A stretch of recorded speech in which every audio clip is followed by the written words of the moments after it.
اچھا دیکھیے اس پر کیا اعتراض ہے جی آپ کو؟ یہاں پر حضرت صاحب نے وہابیوں کا ذکر کیا ہے، یعنی اہل حدیث مراد ہیں۔ کیا ایسا ہی نہیں ہے کہ ہمارے بہت سارے مسائل جو ہیں پہلے سے، چونکہ فقہی مسائل میں کوئی اختلاف نہیں ہوتا، لہٰذا آدمی احمدی ہو کر اپنے آپ کو اجنبی محسوس نہیں کرتا احمدیوں کی مسجد میں جا کر۔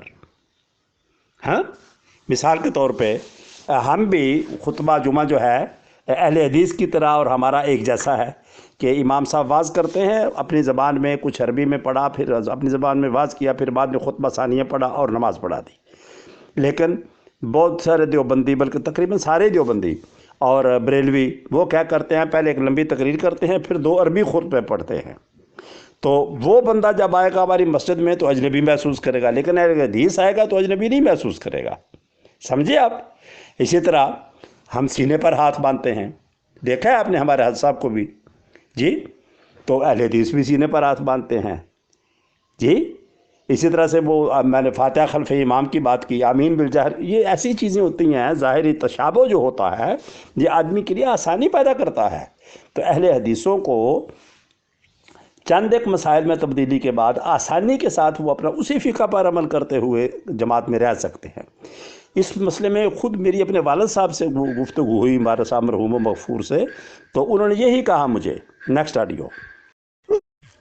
یہ اس دور کی بات ہے جب ابھی میں جماعت کے خلاف بہت باتیں کرتا تھا اور حرف مارمانہ میں نے تازہ تازہ پڑھی ہوئی تھی، تو میرے والد صاحب نے مجھے سمجھایا کہ نہیں، احمدیوں کے ساتھ ہمارا فقہ ہی، یہ ان کے الفاظ ہیں، میں قسم کھانے کو تیار ہوں کہ احمدیوں کے ساتھ ہمارا فقہ ہی اختلاف کوئی نہیں ہے۔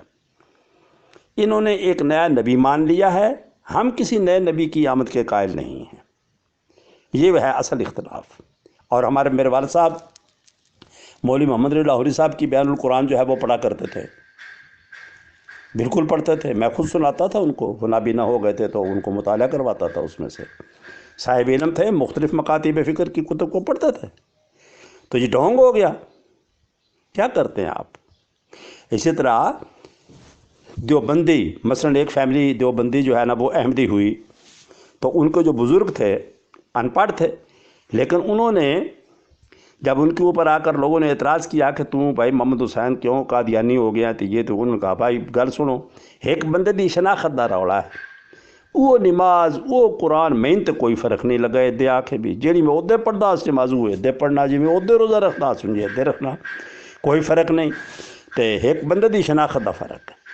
تو یہ بات ہے، وہابیوں کے ساتھ اہل حدیثوں کے ساتھ بہت زیادہ مشابہت ہے، اور اس سے کم تر اپنا دیوبندیوں کے ساتھ ہے۔ دیوبندی میں پھر جو مماتی ہیں وہ زیادہ قریب ہیں ہمارے، پھر حیاتی ذرا دور ہیں، بریلوی بہت دور ہیں، بریلویوں کے اندر بدعات بہت زیادہ ہے، سچی بات ہے۔ ان کو تو پہلے میں اگر کہوں تو آپ برا منا جائیں گے، پہلے مسلمان کرنا پڑتا ہے، پھر احمدی کرنا پڑتا ہے، جنہیں قیاس غلط نہیں ہے۔